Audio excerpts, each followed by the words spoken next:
चलिए, तो अब मोबाइल को सेल्फी मोड से हटा देना है और खुद नहीं लेटना है, मोबाइल को लेटाना है ना। अब उठ जाना है, अगर अभी तक लेटे हुए थे तो उठ जाना है, क्योंकि सोए हुए व्यक्ति के साथ विद्या का प्रवेश नहीं हो सकता है, वहां पर अलग चीजों का प्रवेश होता है।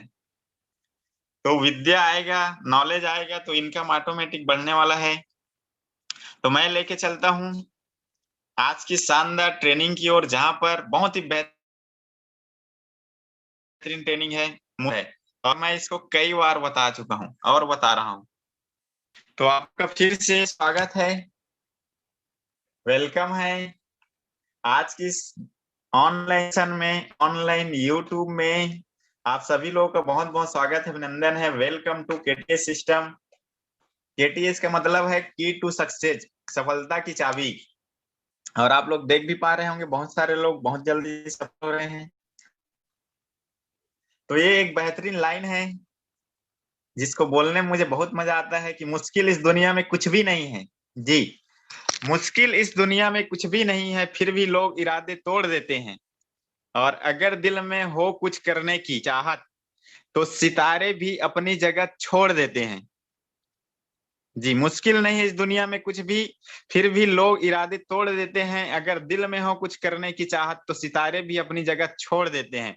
ऐसे ही आपको आगे मिलने वाला है ट्रेनिंग, तो बने रहना है, बहुत ही शानदार होने वाला है। अगर आप 20 से 25 मिनट रुकते हो तो ये वर्ड है, एक एक वर्डों की ट्रेनिंग तैयार है। आगे चलते हैं, अब मिलते हैं ऐसे किसने किया।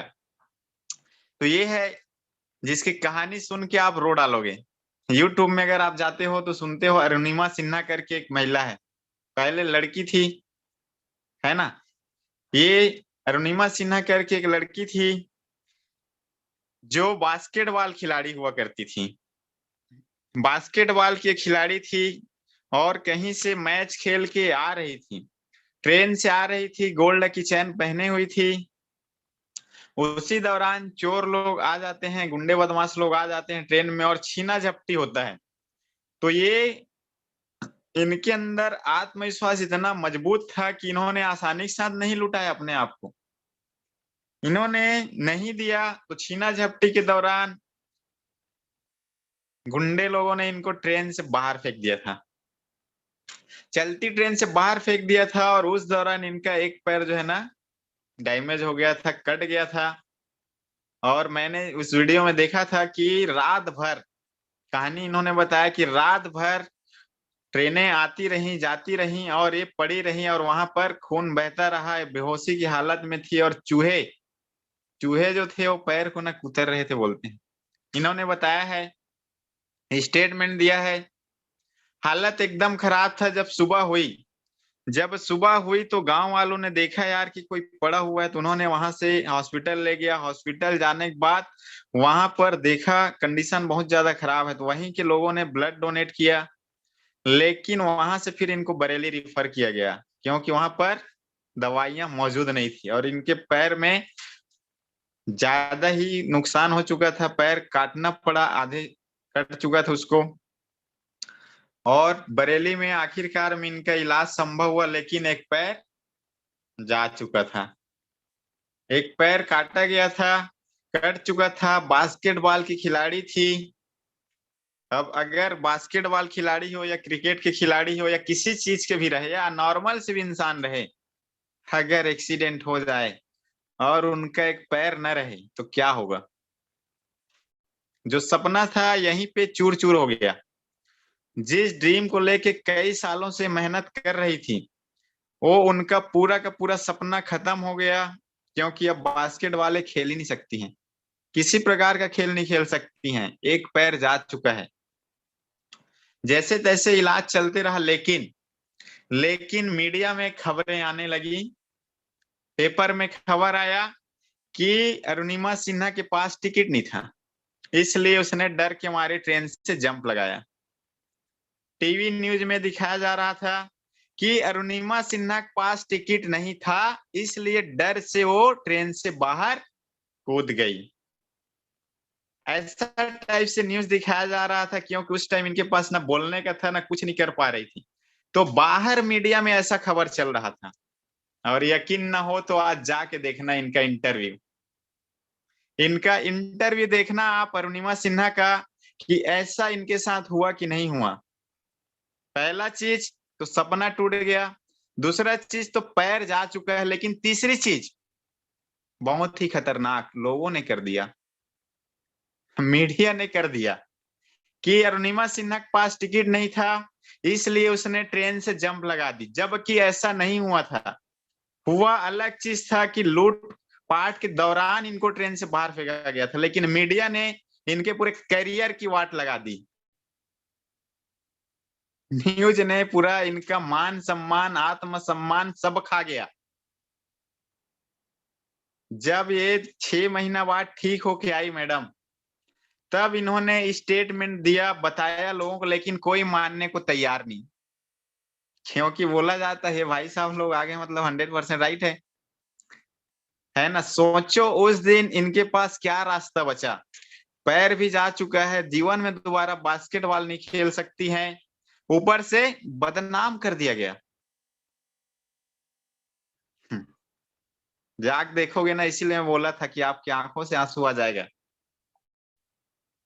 अगर आप सर्च करोगे, देखोगे इनकी कहानी, इनकी हिस्ट्री पढ़ोगे, तो ऐसा इनके साथ हुआ, लेकिन इन्होंने हार नहीं मानी। इनका जो बिलीफ सिस्टम था, इनका जो बिलीफ सिस्टम था वो हार नहीं माना, और इन्होंने कुछ ऐसा करके दिखाया कि सबके ऊपर भारी पड़ गई। जी, बिलीफ सिस्टम इतना स्ट्रांग था, इतना तगड़ा था कि पैर गया है ना, पैर गया। इनका एक चीज कहना है कि विकलांगता आपके शरीर में है, चलेगा। जी, विकलांगता आपके शरीर में है, चलेगा, लेकिन आपके दिमाग में नहीं आना चाहिए। विकलांग आपके दिमाग में नहीं होना चाहिए, विकलांगता आपके अंदर नहीं आनी चाहिए, तो आप कुछ भी कर सकते हो। और इन्होंने ऐसा कुछ किया है, ऐसा कुछ किया है, सबकी बोलती बन।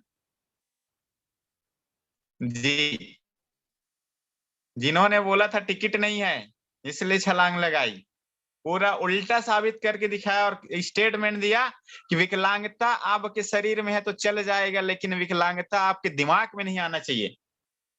और इन्होंने फिर बाहर आया, कोचिंग ज्वाइन किया, और माउंट एवरेस्ट को फतेह करके दिखाया। जी, जहां पर 2 पैरों वाले जाते हैं लेकिन आते नहीं है बहुत सारे, वहां से इन्होंने अपना नाम बना के दिखा दिया। जिसको एक टाइम पे कुछ बोले थे लोगों ने, उसने ऐसा कर दिया, ऐसा कर दिया, ऐसा कर दिया कि आज हजारों नहीं बल्कि लाखों लोगों के लिए क्या बोलते हैं, प्रेरणा है ना। ऑल ओवर वर्ल्ड में, गूगल में, यूट्यूब में सर्च मारते हैं लोग, इनकी कहानियां से लोग मोटिवेट होते हैं। जिनको एक दिन क्या बोला जा रहा था, ऐसा नहीं है, ऐसा है। तो आप लोग देख सकते हैं, आज गूगल में सर्च मारा जा रहा है, यूट्यूब में सर्च मारा जा रहा है ना। और अवार्ड भी मिला है, किससे मिला है, राष्ट्रपति एपीजे अब्दुल कलाम ने दिया है ना। यहाँ तक से पीएम से भी इनको सम्मानित किया जा चुका है, और आज एक अलग लाइफ स्टाइल है। जी, सिर्फ और सिर्फ एक विचार और खुद के बिलीव ने, खुद के आत्मविश्वास ने, खुद के बिलीव ने ऐसा कर दिखाया कि दुनिया पे एक टाइम पे अलग न्यूज़ें चल रही थी, लेकिन आज अलग चल रहा है, और पूरे लाइफ न जाने कब तक बताया जाएगा। तो ये है, इनके कहानी से हमको सीखने को मिलता है, विकलांगता आपके शरीर में रहेगा चल जाएगा दोस्त, लेकिन दिमाग में आ गया ना तो नहीं चलेगा। और कर दिखाया ऐसा कि लोग इनके जैसा करना चाह रहे हैं। और बोला जाता है खुद से जीने की जिद है। जी, खुद से जीतने की जिद है मुझे, खुद को ही हराना है। मैं भीड़ नहीं हूं, मैं भीड़ नहीं हूं, दुनिया की मेरे अंदर जमाना है। खुद से जीतने की जिद है मुझे, खुद को ही हराना है। मैं भीड़ नहीं हूं दुनिया की। जी, मैं भीड़ नहीं हूं दुनिया की, मेरे अंदर एक जमाना है। भीड़ नहीं हूं मैं दुनिया की, मेरे अंदर एक जमाना है। इस चीज को समझना है, और आपके अंदर क्या है वो आप जानोगे। लेकिन इन्होंने तो अलग चीज बोला है और करके दिखाया है। आगे है दूसरा मोटिवेशन आदमी है, क्योंकि मुझे बहुत ज्यादा मजा आता है इनके बारे में पढ़ने से, इनके बारे में जानने से। इसका नाम है दशरथ मांझी, सभी लोग जानते हैं। लेकिन सिर्फ जानने से कुछ नहीं होता, इनके बिलीफ सिस्टम से हमको सीखना है। इनके बिलीफ सिस्टम से हमको सीखना है। इन्होंने एक जिद पाल ली। जब ये अपनी पत्नी को लीवर पेन हो रहा था, डिलीवरी का टाइम था, 55 किलोमीटर पहाड़ होने के कारण रास्ते में ही नहीं ले जा पाए, हॉस्पिटल नहीं पहुंचा पाए सही समय में, तो इनकी पत्नी और बच्चे दोनों नहीं रहे इस दुनिया में। और इन्होंने उस टाइम कसम खा लिया और जिद पाल ली। अंदर की बिलीफ सिस्टम ने इनको इतना ज्यादा प्रेरित किया कि मेरे साथ तो हो गया, लेकिन मैं अगले आदमी के साथ होने नहीं दूंगा। और बहुत बड़ा दंगल चलेगा तुम्हारा हमारा बीच का। इन्होंने एक बहुत शानदार डायलॉग बोला था, और छीनी और हथौड़ी लेके, जी छीनी और हथौड़ी लेके 55 किलो के पहाड़ को 22 साल तक बिना किसी पेमेंट के, कोई इनको पेमेंट नहीं दे रहा था, कोई कुछ नहीं दे रहा था, कोई मोटिवेट नहीं कर रहा था। इन्होंने तो सिर्फ कसम खाई थी। और बोलते हैं ताजमहल से भी बड़ा है ना, शाहजहां ने तो ताजमहल बनवाया था, लेकिन इन्होंने ऐसा काम किया है एक अलग हटके। खुद के बिलीफ सिस्टम ने इनको ऐसा काम करवा दिया कि 55 किलोमीटर के पहाड़ को, और 30 फीट से 40 फीट से भी ज्यादा ऊंचा था, जिसको इन्होंने तोड़ा छीनी और हथौड़ी से, तोड़ के रास्ता बना दिया। ये होता है बिलीफ सिस्टम। और कुछ लोग आते हैं इस दुनिया में और समय के हिसाब अरे हो रहा है होने जानने वाला रहता है, लेकिन इन्होंने अलग कर दिखाया। और आज के डेट में इनके ऊपर मूवी बन चुकी है, दुनिया में इनका नाम है, गूगल में इनको सर्च किया जाता है, यूट्यूब में सर्च किया जाता है। तो ये क्या कहते हैं, जब तक तोड़ेगा नहीं तब तक छोड़ेगा नहीं। इन्होंने बहुत ही शानदार बात बोला था। जब लोग बोलते थे साला पगला गया है, दशरथवा पगला गया है ना, या कुछ कुछ हो गया है, ऐसा जब बोलते थे तो इनका एक ही कहना होता था, जब तक तोड़ेगा नहीं तब तक साला छोड़ेगा भी नहीं। जी, शब्द छोटे हैं लेकिन मतलब बहुत बड़ा है इसका। हमें समझना है, जब तक तोड़ेगा नहीं तब तक छोड़ेगा नहीं। और इन्होंने छोड़ा भी नहीं, और इन्होंने उस 55 किलोमीटर पर्वत को तोड़ डाला छीनी और हथौड़ी से। ये है बिलीफ सिस्टम, इनके अंदर के बिलीफ सिस्टम है। तो इस चीज से हमें सीखना है कि अगर इंसान चाह ले कुछ भी नामुमकिन नहीं है। और उसके बाद में ये शानदार पर्सनालिटी है, ग्रेट पर्सनालिटी, जिनके बारे में सभी लोग जानते हैं और सबके जेब में रहता है, और बोलते हैं सफलता पाने के लिए आंधी हो चाहे मत हो, दिल में आंधी होना। लेकिन इन्होंने एक अलग चीज किया है। आज बिना गांधी कोई काम होने वाला नहीं है। अगर आपके जेब में नोट नहीं है तो कुछ नहीं होने वाला है। मतलब सोचो, ये बढ़िया नॉर्मल जीवन जी रहे थे, पढ़ाई लिखाई करके वकालत वाला काम कर रहे थे, और इन्होंने एक ट्रेन में बैठने की गलती कर दी। इन्होंने एक ट्रेन में बैठने की गलती कर दी। ट्रेन में बैठे हुए थे, टिकट भी था,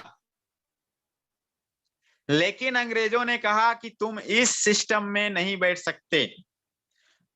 इन्होंने बोला मेरे पास टिकट है, लेकिन अंग्रेजों ने बोला तू तब भी नहीं जा सकता है, भले तेरे पास टिकट है, तेरे बैठने का अधिकार नहीं है, ये वीआईपी लोगों का है, बड़े लोगों का है, तुम इस ट्रेन में नहीं बैठ सकते हो। और ट्रेन से नीचे उतार दिया गया था। एक बैरिस्टर, एक वकील जो नॉर्मल जिंदगी जी रहा था, लेकिन अंग्रेजों ने इनके आत्म चोट किया और इनको ट्रेन से उतार दिया। ट्रेन से उतार दिया, लेकिन इन्होंने उस दिन इनका बिलीफ सिस्टम जाग गया, अंदर की जो शक्ति है वो जाग गई। और उस दिन होता है जन्म महात्मा गांधी का। बैरिस्टर से उस दिन इनका जन्म हो गया, महात्मा गांधी का। और इन्होंने जिद पाल ली और इन्होंने कसम खा लिया कि तुमने तो ट्रेन से लात मारी है, तुमको देश से लात मार के बाहर निकालूंगा। जी, और ऐसा बीड़ा उठाया, ऐसा बीड़ा उठाया और ऐसा करके दिखाया। और आप सभी लोग को पता है कि अंग्रेजों को बाहर निकाल फेंका महात्मा गांधी ने।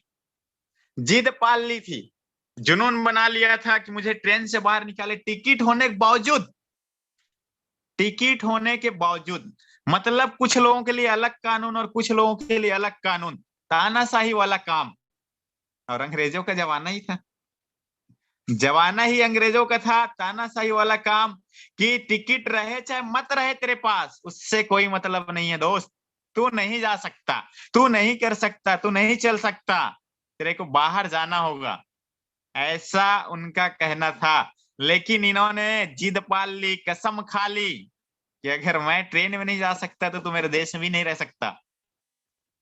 लात मारी है ट्रेन से, लात मारूंगा देश से और निकाल फेंकूंगा बाहर। और इन्होंने कर दिखाया। इनके खुद के अंदर के बिलीव ने, खुद के अंदर के टैलेंट ने, खुद के विश्वास ने, बिलीफ सिस्टम इतना तगड़ा था कि पूरे देश में क्रांति ले आए और अंग्रेजों को अंततः लात मार के बाहर निकाल ही दिए। तो इससे समझना है हमें कि खुद के बिलीफ हमारे अंदर होना चाहिए। अरे यार, इन्होंने ऐसा कर दिखाया है। और बोलते हैं कि केवल जिद्दी आदमी ही इतिहास रचता है, और बाकी तो पढ़ने में टाइम लगाते हैं, इधर इधर देखने में टाइम लगाते हैं। और ये इंसान है जिसकी उम्र सिर्फ और सिर्फ 23 साल तक थी। 23 साल तक उम्र था और उस 23 साल में इतना बड़ा काम किया, इतना बड़ा काम किया, इतना बड़ा काम किया है कि आज भी हर स्कूल, हर कॉलेज, हर जगह भगत सिंह आजाद का नाम है। क्यों? क्योंकि इनके अंदर की बिलीव ने बोला कि जो बम है उसको ना मैं फोड़ेगा जी, कोर्ट में जाके बम को मैं फोड़ेगा। सगाई हो चुकी थी बोला जाता है जी, सगाई हो चुकी थी, लेकिन इनका कहना था कि यार मैं एक जन के लिए ना जीवन नहीं दूंगा, मैं पूरे देश के लिए जीवन दूंगा। और जो मिथ्या है, जो मिथ्या है, जो लोगों के अंदर डर है, उसके अंदर चिंगारी पैदा करने के लिए इन्होंने हंसते हंसते बम फोड़ा।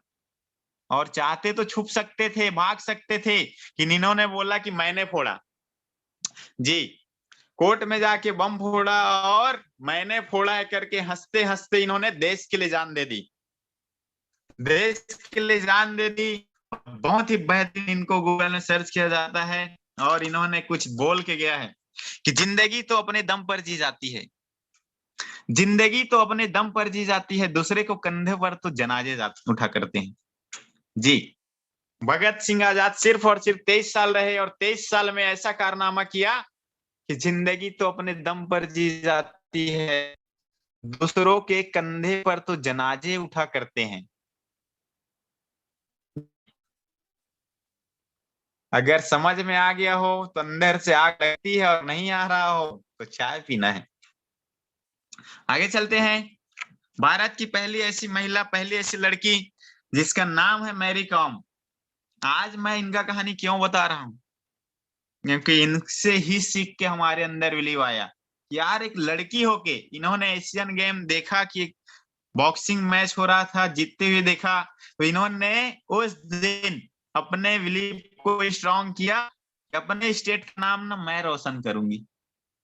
और बॉक्सिंग के क्षेत्र में इन्होंने प्रैक्टिस करना चालू कर दिया और ऐसा प्रैक्टिस किया, कई गोल्ड मेडल जीत के दिखा दिए। तो ये है बिलीफ सिस्टम का पावर। खुद के बिलीफ, खुद के अंदर के आत्मविश्वास को पहचाना और ऐसा कारनामा किया कि आज वर्ल्ड वाइड इनको जाना जाता है।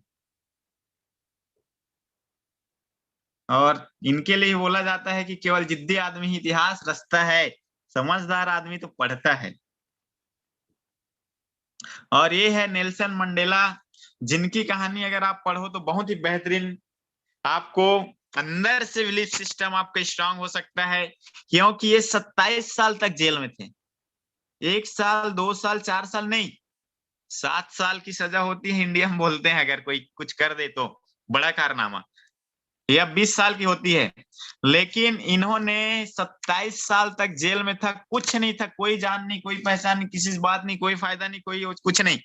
लेकिन इनके अंदर एक अलग बिलीफ सिस्टम था, एक अलग बिलीफ सिस्टम था। 27 साल तक अंदर रहने के बाद बाहर आया और उसी देश के राष्ट्रपति बन के दिखाए हैं। सोचो कि क्या बिलीफ सिस्टम रहा होगा, क्या टैलेंट है। 27 साल तक अंदर रहे, उसके बाद उसी देश के राष्ट्रपति बन के दिखा दिए। तो ये है बिलीफ सिस्टम का कमाल। और ये सबसे सबसे हट के, ये जो लड़की है मलाला, जो पाकिस्तान की है, इनके बारे में इंडिया में क्यों बताया जा रहा है? तालिबानियों ने फरमान जारी किया, तानाशाही किया कि लड़कियों को पढ़ाई नहीं करना है, नहीं कर सकती हैं। लेकिन इन्होंने मुहिम छेड़ दी कि क्यों? तुम्हारे बाप का राज है, तुम्हारे बाप का राज नहीं है, और कौन बोलता अधिकार नहीं, मैं पढ़ूंगी और पढ़ के दिखाऊंगी। और इन्होंने पढ़ाई जारी रखा, पढ़ाई को जारी रखा। और जब कुछ टाइम बाद स्कूल वैन से जा रही थी, तो वहीं पर एक तालिबानी आता और पूछता है कि मलाला कौन है, और इन्होंने हाथ खड़ा किया कि मैं हूं, और उसने बिना कुछ पूछे खड़ाखट गोलियां चलाई। 3 गोलियां सर पे लगी और वो बाहर हो गई। और सोच के देखो, जिनके यहाँ 12 साल बच्चे, अगर ऐसा हो क्या होगा। लेकिन ये बच गई, क्योंकि ये काम लोगों के लिए कर रही थी, इनका अंदर का बिलीफ सिस्टम अलग था। और इन्होंने पढ़ाई को कंप्लीट किया, और दुनिया का जो सबसे बड़ा पुरस्कार होता है, नोबेल पुरस्कार, दुनिया का सबसे बड़ा पुरस्कार इन्होंने जीता, और तालिबानियों का जो फरमान था उसको खत्म कर दिखाया। तो ये है बिलीफ सिस्टम, खुद का बिलीफ सिस्टम। और इसी प्रकार से बहुत सारे उदाहरण हैं, बहुत सारे एक्सपीरियंस हैं, लोग हैं जिन्होंने ऐसा ऐसा कारनामा किया है जो ना हमारे सोच से भी परे है। इब्राहिम लिंकन बोलते हैं 16 से 17 बार लगातार चुनाव हारे, 20 बच्चे तक छोड़ के चले गए थे, अब तो रहने दे भैया करके। महात्मा गांधी, मदर टेरेसा, है ना, आप देख सकते हैं, अमिताभ बच्चन, इनके पास चैलेंज आया था कि आपकी आवाज ठीक नहीं है, लेकिन आज उन्होंने उनके मिथ्या को तोड़ के सदी के महानायक बन के दिखा दिया है। और बोला जाता है कि समस्याएं तो जिंदा लोगों के ना नसीब में होती है। यस, अगर आपको कोई भी चैलेंज आ रहा है, कोई भी समस्या आ रहा है, कुछ भी हो रहा है आपके साथ, दोस्त, समस्याएं तो जिंदा लोगों के नसीब में होती है दोस्त। क्योंकि मुर्दों के लिए तो लोग रास्ते छोड़ देते हैं जी। समस्याएं तो जिंदा लोगों के नसीब में होती है, मुर्दों के लिए तो लोग रास्ता छोड़ देते हैं, ऐसा इन लोगों का कहना है। आगे चलते हैं। आप, अगर आपके बिलीफ सिस्टम अंदर से आ रहा हो, अंदर से अगर मजबूत हो पा रहा हो इतने सारे लोगों के बारे में सुन के, जान के, तो अब वाई, आखिर इन लोगों ने क्यों किया, क्यों किया? इनके अंदर एक अलग लक्ष्य था, अलग टारगेट था। तो अब हम बात करते हैं, इतने सारे लोगों से सीख कर आगे बढ़ते हैं हम लोग, कि आखिर हमने डीएमपीएल ज्वाइन क्यों किया, आखिर मैंने इस काम को शुरू क्यों किया है।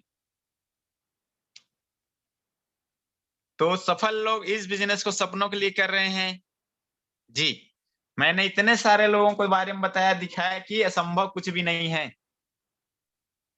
तो हम लोग क्यों कर रहे हैं इस बिजनेस को, क्यों आए? क्या हमारे अंदर बिलीफ सिस्टम आया कि ऐसा हम अपने फैमिली को देंगे? इन लोगों ने तो दूसरे को लिए किया है, क्या हम अपने फैमिली के लिए ऐसा कर दिखाएंगे? अकाउंट बैलेंस, लग्जरी कार, या हॉलीडेज, या हाउस, यही लोगों का सपना होता है। सफल लोग इस बिजनेस को सपने के लिए करते हैं, और असफल लोग करते ही नहीं है। हो तो आते हैं और दूर दूर से देखते हैं और आपको मैसेज ठोकते हैं। तो अगर हमारे पास भी ऐसा कोई ड्रीम है, कोई सपना है, क्योंकि कुछ ना कुछ डिजायर होना चाहिए, बर्निंग डिजायर होना चाहिए। जैसे गांधी जी के पास बर्निंग डिजायर था, सालों मेरे को ट्रेन से उतारे हो, तुमको बाहर से निकालूंगा, बर्निंग डिजायर था ना। और निमत सिन्हा के पास बर्निंग डिजायर था कि मेरे करियर को बर्बाद किए हो, गलत न्यूज बताए हो, गलत चीज फैलाए हो, मैं ऐसा करूंगी कि ना तुम ही लोग बताओगे, ऐसा बर्निंग डिजायर। तो आपके पास बर्निंग डिजायर क्या है? वो आप लोग को लिख के रखना है, बताना है, दुनिया को बताना है कि यार मैं ऐसा करके दिखाने वाला हूँ, करके दिखाने वाली हूँ। और ऐसा करने के लिए आपको केटीएस सिस्टम से सहयोग मिलने वाला है, जिसमें 100% अगर सक्सेस चाहिए, अगर लाखों रुपए की इनकम में जाना है, हाउस चाहिए, घर चाहिए, बैंक बैलेंस चाहिए, तो उसको हम प्राप्त कर सकते हैं। 100% सक्सेस के लिए हमको क्या चाहिए है? 2% फाइन ट्यूनिंग करना है, 8% टेक्निक और 90% एक्साइटमेंट। आगे चलते हैं, समझेंगे। अपने टीम में एक्टिव, ग्रोइंग अपलाइन और सभी डाउनलाइन से बात करना है। अब जिनका टीम 5000 हो गया, वो सभी से कैसे बात करेंगे, ये भी सवाल है। तो ऐसा नहीं करना है, अपने जो एक्टिव लोग हैं उनसे बात करना है, और अपने उस अपलाइन से बात करना है दोस्त जो एक्टिव और ग्रोइंग हो, जो लगातार इनकम ले रहा हो, लगातार अचीवमेंट ले रहा हो। नहीं तो बोलते हैं ना कि इंडिया में होता क्या है, इंडिया में क्या होता है, बोला जाता है कि जब भी लाइन गोल होती है, लाइन गोल होती है, बिजली गुल होती है, तो बाहर निकलता है और देखता है रामुक जल रही कि नहीं जल रही है, पड़ोसी जल रहा है कि नहीं जल रहा है, हाँ उसका भी गोल है, चल सो जा चुपचाप। ये इंडिया में है बोलते हैं, लेकिन मतलब कहने का ये है, मैं बताना ये चाह रहा हूं कि जो बुझा हुआ आदमी है, वो बुझे हुए ही आदमी से बात करता है जी। लेकिन अपने आप को ना जलाना है, बर्निंग डिजायर में लाना है, जो ना जल रहा हो उसके पास जाना पड़ेगा। रामुक बिजली गुल है कि नहीं है, ऐसा देखने वाला खुद सो जाता है। तो क्या आपको सोना है? आपको सोना नहीं है, आपको ग्रोथ में जाना है, तो ग्रोथ वाले आदमी से मिलना पड़ेगा। उसके बाद आता है 8% टेक्निक। जी, टेक्निक मतलब देख सकते हैं गाड़ी का जब पहिया पंचर हो जाता है, अभी हम लोग गए थे, एक दिन हो गया अचानक, अब अपने को बदलने ही नहीं आता है। टूल्स तो है, लेकिन बदलने नहीं आता है, तो दूसरे आदमी ने 5 मिनट में करके दिखा दिया। तो उसी प्रकार से टेक्निक होता है। तो 8% करने के तरीके, करना क्या है, लिस्ट बनाना है, आमंत्रित करना है, प्लान दिखाना है, और फीडबैक लेना और क्लोजिंग करना है, जो मैंने किया। उसके बाद में लिस्ट बिल्डिंग करना है, पहला चीज टेक्निक में। तो बहुत करीबी लोगों का, थोड़े करीबी लोगों का और करने वाले लोगों का। बहुत करीबी लोग वो हैं जो आपके घर में बर्थडे पार्टी में आते हैं और शादियों में सबसे पहले आते हैं, और जिनसे आप हर 2-4 दिन में बातचीत करते हो, बातचीत करते हैं ना, क्या हाल चाल है, बारिश हो रहा है नहीं हो रहा है, और कहा साग रांधे है, ऐसे वाला भी चलता है छत्तीसगढ़ी में, ऐसा भी करते हैं बहुत सारे लोग। आज का साग, आज का साग। तो वो बहुत करीबी लोग हैं। बहुत सारे लोग चल आज आज पार्टी करते हैं, वो बहुत करीबी लोग के साथ जो बैठते हैं। मतलब बर्थडे पार्टी की बात कर रहा हूँ, कुछ भी नहीं लेना अन्यथा। उसके बाद थोड़े करीबी लोग जो जस्ट बारात के दिन ही आते हैं, ला भैया किधर है, चल चलते हैं, आज तो मेरे यार की शादी है। ऐसे लोग थोड़े करीबी लोग हैं। और कभी कभार मिलने वाले लोग, जो भाई तेरे शादी में नहीं पहुंच पाया था, ऐसे वाले भी लोग रहते हैं, वो कभी कभार वाले लोग हैं। या जिनको हम व्हाट्सएप से ही निमंत्रण भेज देते हैं और व्हाट्सएप में ही मिठाई भी भेज देते हैं कि ले भाई तू उधर ही रहा, ऐसे करके। ज्यादा लोग को नहीं बुलाए हैं यार, ऐसे करके। तो ऐसे लोगों का हमें लिस्ट बनाना है, जिनको हम जानते हैं और जो हमको जानते हैं। लिस्ट बनाना है और उनको इन्विटेशन करना है, अगर आपके अंदर बिलीफ सिस्टम तगड़ा है, अगर आप कुछ कर जाना चाहते हो तब।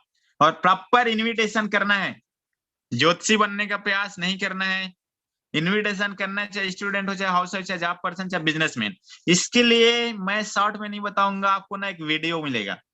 आप अपने सीनियर से, अपलाइन से वीडियो मांगो कि वो कौन सा वीडियो जिसमें ब्रह्मास्त्र बोला गया है और ना इनविटेशन करना एक बहुत ही शानदार टेक्निक बताया गया, कैसा रहेगा फार्मूला लगा के। तो उस वीडियो को देखना है। आज के डेट में कौन आदमी जो पैसा कमाना नहीं चाहता है? हर एक जन चाहता है। 3 साल से बच्चे से लेके जब तक दुनिया नहीं छोड़ देता इंसान, तब तक पैसा ही कमाना चाहता है वो। क्योंकि पैसा भगवान है, लेकिन भगवान से कम बिल्कुल नहीं है।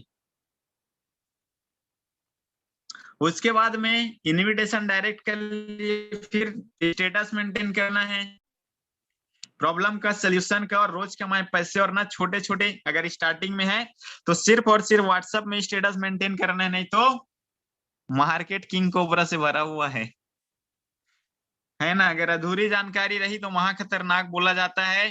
तो आप पूरा जानकारी लो, सिस्टम के बारे में जानकारी लो, इंडस्ट्री के बारे में जानकारी लो और स्टेटस तब मेंटेन करो। और आपके बिलीफ सिस्टम इतना तगड़ा होना चाहिए जैसे अरुणिमा सिन्हा का था, दशरथ मांझी का था, अमिताभ बच्चन का था, नेल्सन मंडेला का था, लाला का था। खुद के अंदर का बिलीफ सिस्टम, नहीं खुद के अंदर नहीं रहेगा तो पड़ोसी तो ये नहीं चाहता कि बेटा तू आगे बढ़ जा, है ना। जब शादी करने जाते हैं लोग, जब शादी करने जाते हैं, लड़की लड़का देखने जाते हैं, पड़ोसी से बिल्कुल नहीं पूछता है, क्या बोलता है कि पड़ोसी थोड़ी चाहेगा कि अच्छे घर में शादी हो जाए। देखना, आदमी की मेंटेलिटी चेक करना यहीं पे। जब वो शादी करने के लिए जाता है, लड़की लड़के कहीं बात बनता है, पड़ोसी को नहीं बताता है, ना उससे पूछता भी नहीं है।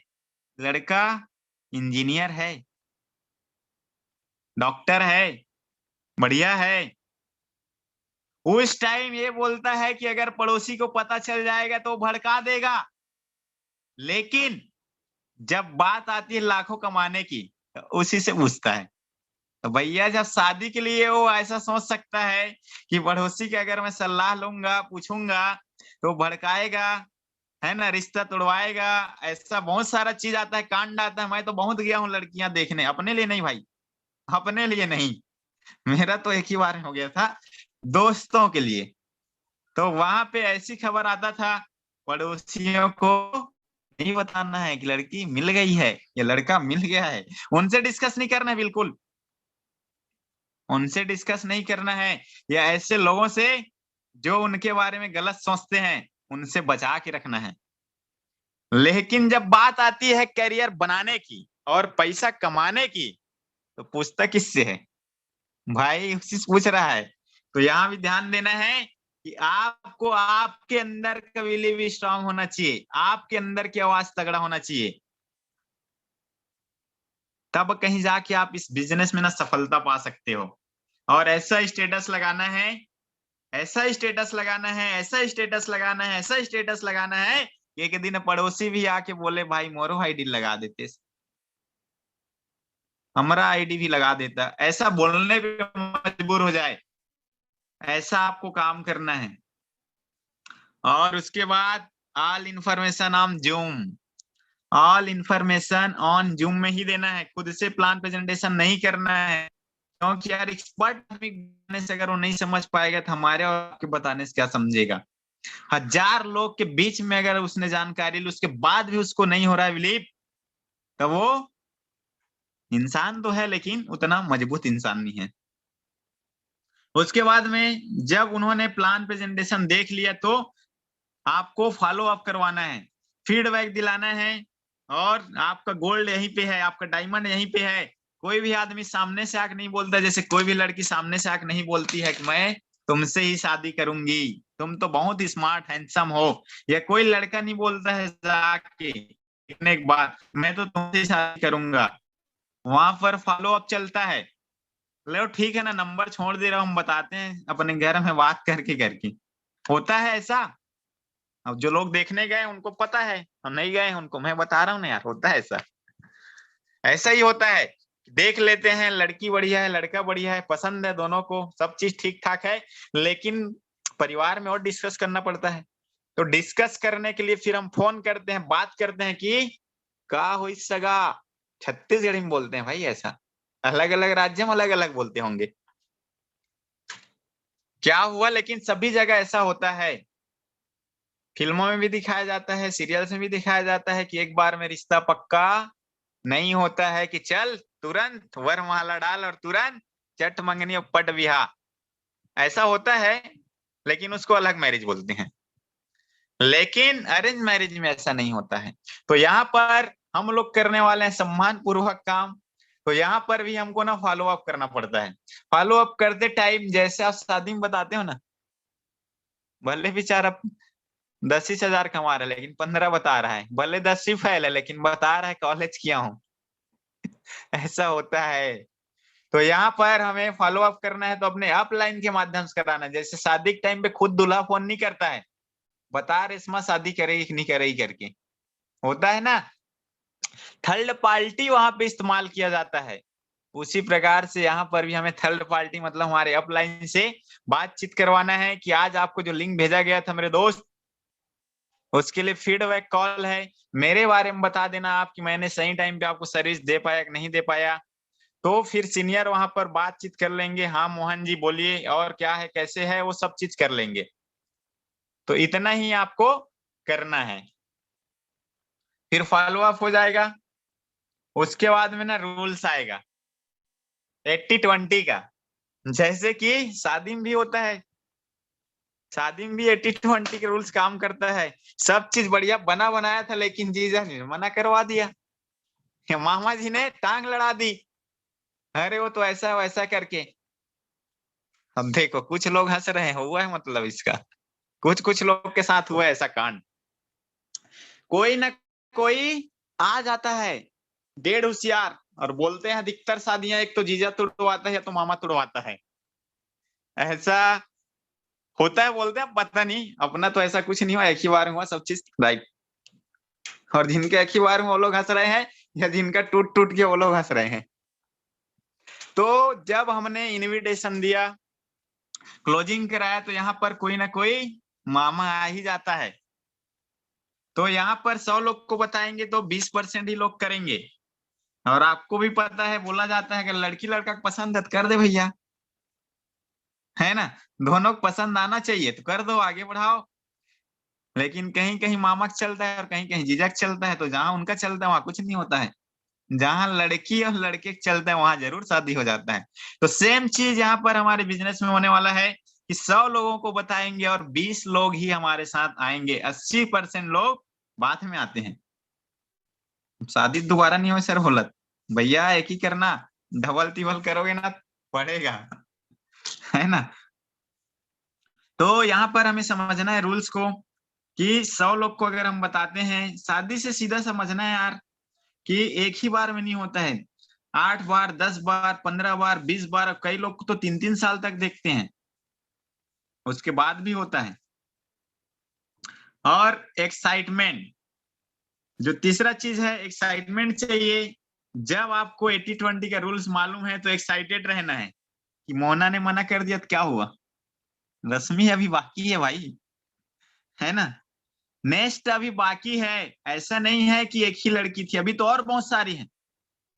तो एक्साइटमेंट में रहना है, रोना नहीं है मोना मोला मना कर दी, है ना, यह मेरे को मना कर दी भाई, फिर से क्रीम पाउडर लगाओ और दूसरे घर में और जाओ। एक्साइटमेंट चाहिए, एक्साइटमेंट रहेगा तो चेहरा खिला हुआ रहेगा। और एक्साइटमेंट क्यों चाहिए, क्योंकि fastest growing business of 21 century, best plan and best support system हम बैठे हुए हैं। अर्निंग और लर्निंग दोनों ही चल रहा है और 24 घंटे में पे आउट आ रहा है। और जिनको आ रहा है वो लोग बड़ा मुस्कुरा रहे हैं। उनके सभी डाउनलाइन को बता देता हूँ, उनको आ रहा है ना, पार्टी लो, पार्टी लेना सर, आपके पेमेंट ज्यादा आते तो पार्टी दे। मजाक कर रहा हूँ, ऐसा नहीं करना है ना, अपने अपने हिस्से का ही लेना है। और बोला जाता है दोस्त कि लगातार हो रही असफलताओं से, लगातार हो रही असफलताओं से निराश कभी नहीं होना चाहिए, क्योंकि कभी कभार गुच्छे की आखिरी चाबी भी ताला खोल देती है। मतलब समझ रहे हैं ना कि 80 लोगों ने अगर आपको मना कर दिया तो हो सकता है 90 के बाद 10 के 10 एक साथ कर लें, ऐसा कई बार होता है। तो लगातार हो रही असफलताओं से निराश कभी नहीं होना चाहिए, और क्योंकि कभी कभी गुच्छे की आखिरी चाबी ताला खोल देती है। तो यहीं तक था ट्रेनिंग,